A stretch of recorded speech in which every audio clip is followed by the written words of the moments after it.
Hi, everyone. I am so excited because I am speaking with author Kim Taylor Blakemore, and we are talking about her brand new book. She's got it right in front of her. She's going to hold it up. Yay! After Alice Fell. Look at that cover. I love that cover. I swear it was the cover that did it for me. This is the first book of yours that I've read.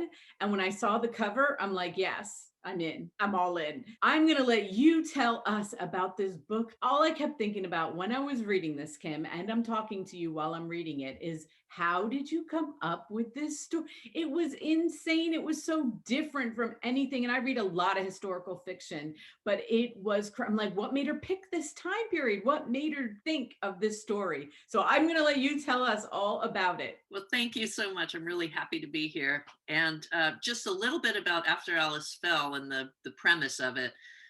Is it's set in 1865, just after the Civil War, and the lead character, Marion Abbott, is a nurse who has just come home from the war. She finds that her sister Alice has been committed to an asylum by her brother, and she's dead. The very first chapter starts in the morgue of the asylum with Marion identifying her sister's body, and then the trajectory of the entire book is her trying to figure out what happened to her sister. That's sort of the impetus of the story within there. In terms, you asked about the time period. I love that era from about 1850 antebellum to 1900.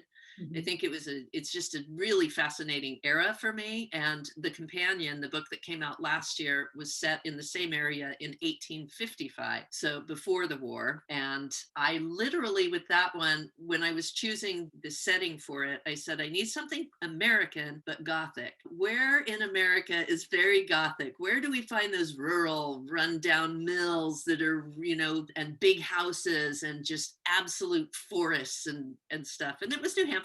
I ended up going there. I went I'm from the West Coast. I went there twice to do research and met with a lot of historians and the library archivists at the state library and the state archives, and talked to people and traveled around. And I just fell in love with New Hampshire. It's just the place where I write these books. They fit that sort of dark, almost Gothic-y book. Yeah. Well, I'm all with you on that time period because going to school, I'm in my 50s, right? We would go war to war to war. So you did American Revolution, Civil War, World War I, World War II. I mean, that was just like the block of what you learned. When I got older and I started teaching, I homeschooled my own children and I started to read more about the in between. And after the Civil War, it was like, what happened? Well, there's a big time frame there, but you didn't talk about it. I didn't even know who the presidents were in between Lincoln and Roosevelt. Who were these people? What was going on? So I love that you did it right after. I felt like I was right there in that time period. The detail, and everybody in your reviews and everybody out there, she has like 3,400 Amazon reviews, and this book just came out this month. Okay, like that in itself is just incredible for me. Everybody said the same thing, your detail to getting it all right so that you felt like you were there. I'm glad that you did get to visit, but tell me what that research was like. Well, the research is totally fun. I worked with a rock star librarian who I would write and say, hey, I want to put this in my book. And she'd go, okay, I'll go see if I can find it in the library. And she found the head of the New Hampshire State Asylum for the Insane. She found the records for me, not of the people in there, but of the doctors and who was in there, like not by name, but what category of mental illness, what they purchased, what the budget was, et cetera, et cetera. We tried to get into that asylum. It's closed. Some of it's closed. Some of the buildings are still used for like state offices, but Wow. we tried to get in because I wanted to use that asylum, and the manager of it said there's no way, it's like falling apart, it's dangerous. So I sort of based Broader's house that's in After Alice Fell on that asylum, but a private one, so smaller sort of facility, and it allowed me to have a little freedom with that. One thing I want to mention of what you were talking about reading historical fiction and feeling like you were right in that world, it's like one of my things that I'm really look to do is to write historical fiction for people who hate historical fiction. So it's really for me, it's really being very careful about the details I drop in. Mhm. And I really want the reader to just be like, hello, you are now in this world. Enjoy. I'm not going to over explain it. You're just there. And then I think for me, and as a writer, that helps with the reader being in the story rather than the details. Yeah, I felt like I was right there with her as she was exploring things. But tell me about the asylum. Like, was it because of after the war? Was it big because of people from after the war, or what was it really? That's a very good question. The if I look at the asylum, I'm gonna, the asylum in mine is fictional, but if I look at the one in New Hampshire in Concord, that was open in 1842, I believe,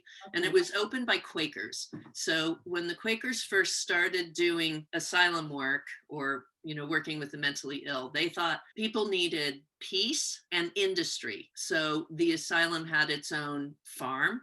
They did their own food, vegetables, meat, water, everything was together. It was very self-contained. As the time went on, obviously more and more people would come. So even a public asylum at the time, anybody who brought someone there, a family member, had to pay something. So part of it was done by the state and part by the family. It just got overcrowded. And what happened right after the war is there were a lot of men who had head injuries, whether from, gunshots or any sorts of things. And they then would be put in the asylum. So, That I just found that part fascinating. yeah, and then all of them, all the asylums got like really overcrowded, and the treatments that they thought were the best treatments, like these ice treatments or isolation or the box around her head, they were considered at the time things that would work. And we look at it, they're like completely barbaric. Right. I know when I was reading it, I was like, whoa, that just some of the things were just eye opening. What I loved about what you incorporated was like, just like you said, little bits about what the world was like after the war, because people had to go back and figure out that a lot of people were dead. Families were left without men. And it's like, what do you do next? How do we rebuild this country?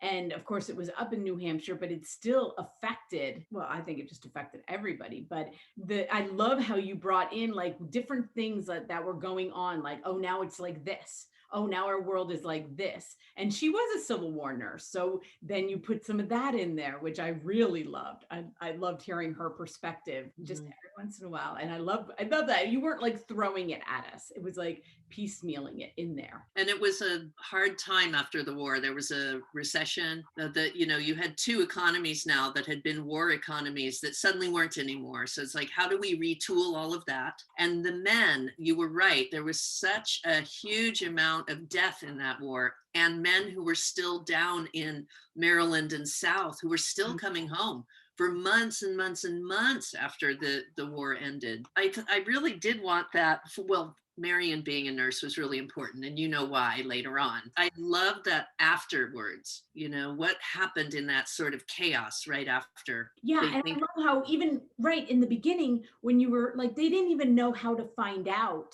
if their brother, their father, like they were waiting just for news all the time. Can you imagine? Like, we're so into instant news. Like, they'd go get, you had them go find out a list or from a neighbor who was going to go find, like they just didn't. It's crazy to think about how they had, or wait, or basically just wait to see if they came home, right? Right, exactly. And how letters got to people. It's like, take this letter, you're going by this, you're going by the field hospital, take this letter to this person. And it's like, you just hope they got there with it. Right. Okay, there's one more question I have, and we do not do spoilers at all. But there was a point at the end when they're looking at slide. And I was thinking, so I'm like, okay, so we do have pictures from the Civil War, but what was it like? What were they looking at? Like, I don't know. I just was wondering, like, the history behind, like, because it wasn't a picture, right? They weren't pictures. They were called magic lanterns, and they were metal, sort of looked like slide machines about this tall, and they'd have the lens. And then companies would make hand painted glass slides, square glass slides. And you would put those in the magic lantern, and behind it would be a candle or a little lamp, and it would shine it on the wall, whatever that painted picture was. Where I first learned about that was Jacob Riis. He wrote How the Other Half Lives. It was the seminal book in people seeing the poor in the United States, and he took pictures all over the Bowery and Lower East Side of New York to show the rest of the country, this is how people live that you don't see. He took photos and he'd use that same magic lantern and go to cities, and they'd cast that on building sides and people would come and watch. But they were also child's toys. So there were small ones, and they'd have little, Okay. you'd have the Mother Goose series, and, learn about all the presidents, Yeah. etc. Yeah. Because I was thinking, I was almost thinking about what were those things called when I was growing up? Oh, yeah, yeah, yeah. What are those called? I don't What are those called? know. Like the little thing on the side, and it would like turn, Yeah, round. I don't know. Now I want one. I know. So I kept picturing that like it was, but with individual, because they were looking at individual slides, and it's a big part of the ending, so we can't talk about them. But I just wanted to ask you because I thought, oh, they had those back then. Like I knew they had pictures, but I knew it wasn't just a picture, that it was something, it was a slide, and I was like, oh my God, that's just. They're really interesting too, because I was able to go to the archives at the New York, which place was it? One of the New York museums has all of the Jacob Riis slides. So I got to go, the Museum of the City of New York. And I got to go up to the archives, and I said, I want to see the slides, the original slides. And in my head, they were huge, right? Because I'd seen them on a computer screen, the images, and they brought them in, and they're like, here you go. They're like this big. I'm like, what? Like needed a magnifier. But in his machine, it's projecting on a wall, so it's small, and the lens makes it bigger. I just didn't even know they could project, like that there was a way to project that they were. Yeah, they used either like an oil lamp behind it, or then a gas later. As a sibling, I loved her. I loved her determination to find out what happened, because it would have been so easy. And, her brother tried. It would have been so easy for her to just be like, she just got back from the war. She's just rebuilding her life. She finds out her sister dies, to just accept that so her sister fell. But then to the extreme that she's like, no, I know something happened. I know my sister. She's feeling a little guilty because she left her to go work in the war. I loved her character so much. She was hard to give up. She really was. Her determination, you're just like, wow, because we're not talking today. We're talking back in a time when she had to be determined. They really weren't listening to her. She was a woman. She was, she had to go up against person after person after person. What made you think of that?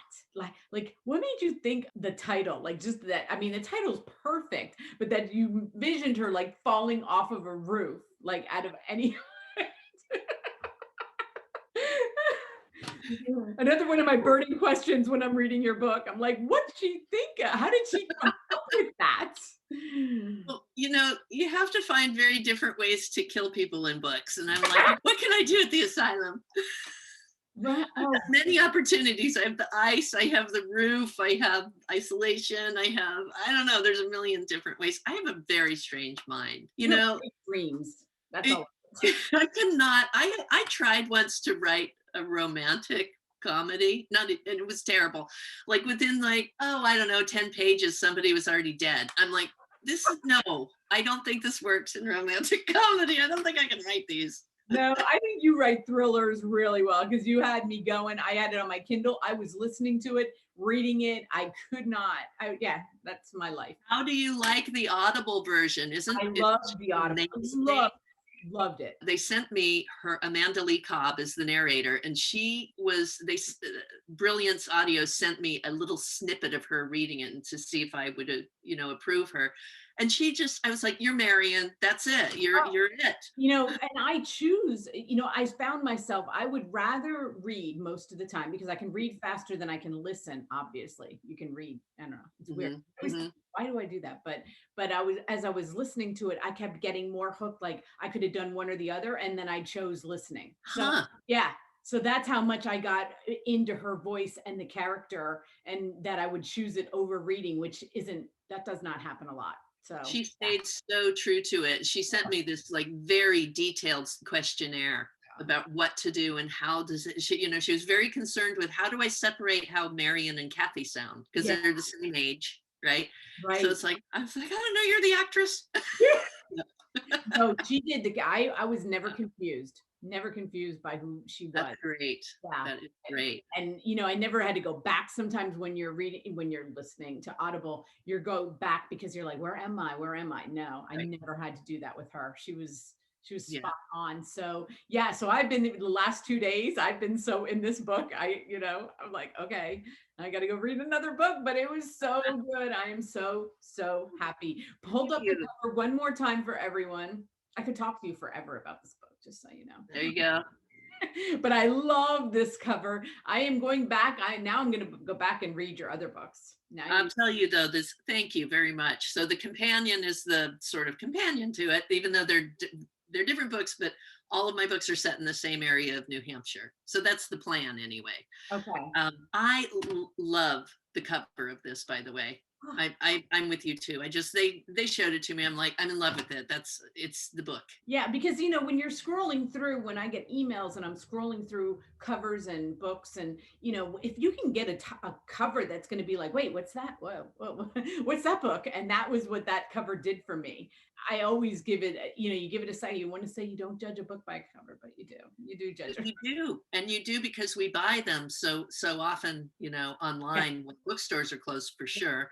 yeah, You're seeing this tiny little thumbnail and a bunch of them in a row. It's like, yeah. what's going to pop out? And I judge books by covers. Yes, I do too. Okay, so before I let you go, what are you working on next? I'm working on a book, another historical thriller, set in 1877 in the same area, You and know? it is about a medium whose spirit guide has left her, and she chooses to hire a fraud to keep her act going, and she happens to choose the very wrong woman to do it.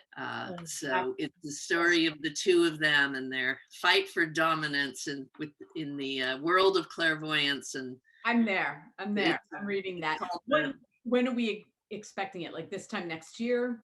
it's going to hopefully come out sometime next year. I don't have a date. It's usually about the same time, during the year, and I gotta wait another year since I've already read this one. But I'm gonna read the other one I'm gonna read the companion, and that'll get me through. So I Oh, am so happy I found you. I'm so happy I found this book. Thank you so much for talking with me. you. This is great. Thank you so much. Okay, bye bye.